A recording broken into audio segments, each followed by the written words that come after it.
తిన్నావా? తిన్నానులే. ఏం తిన్నావు? పానీపూరి తిన్నాను. వావ్, పానీపూరియా? మరి ఇంకేమే? ఏ అంటావేంటి?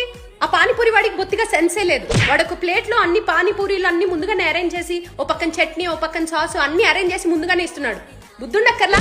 పానీపూరీల్ని గ్లౌజ్ వేసుకొని సర్వ్ చేస్తున్నాడు. ఆడు అసలు మనిషేనా? చేతులతో నీళ్ళలో ముంచి ఇస్తేనే కదా ఆ టేస్ట్ అది బాగుండు, ఉప్పదనం అది తగిలి బాగుండేది.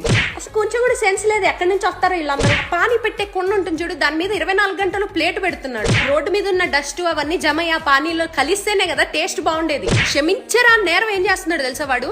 అడగకుండానే ప్యాజ్ వేసేస్తున్నాడు. ప్యాజ్ అంటే? అదే ప్యాజ్ అంటే ఉల్లిపాయలమ్మా.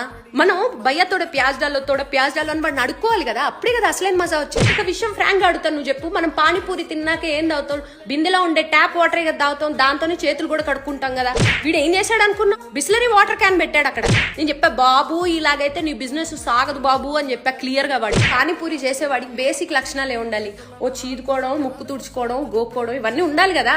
వాడి పూర్వీకులు ఏం నేర్పించి చచ్చారో నాకైతే అర్థం కాదు. పైనుంచి కింద వరకు ఏప్రం దిగేసుకున్నాడు. ఇలాగైతే టేస్ట్ ఎలా వస్తుంది వాడి పానీపూరిలో నాకు చెప్పు. అసలు ఇంట్రెస్ట్ పూర్తిగా నశించింది ఎప్పుడో తెలుసా? వాడు ఆలుగడ్డ కూర గరిటితో పెడుతున్నాడు. వాడు శుభ్రంగా ఆలుగడ్డలు చేత్తో పిసికి దాన్ని పానీపూరిలో నొక్కితేనే కదా అప్పుడు అందం, ఆనందం, పరమానందం. నేను చెప్పనా, వచ్చే వారానికల్లా వాడి బిజినెస్ ఇక్కడ ఉండదు. వాడు ఆల్రెడీ ఈగలు తోలుకుంటు. పోనీ ఆ ఈగలనైనా వాళ్ళని ఇస్తున్నాడా అంటే లేదు, బ్యాట్ తీసుకుని చంపుతున్నాడు పిచ్చయ్యాదవ.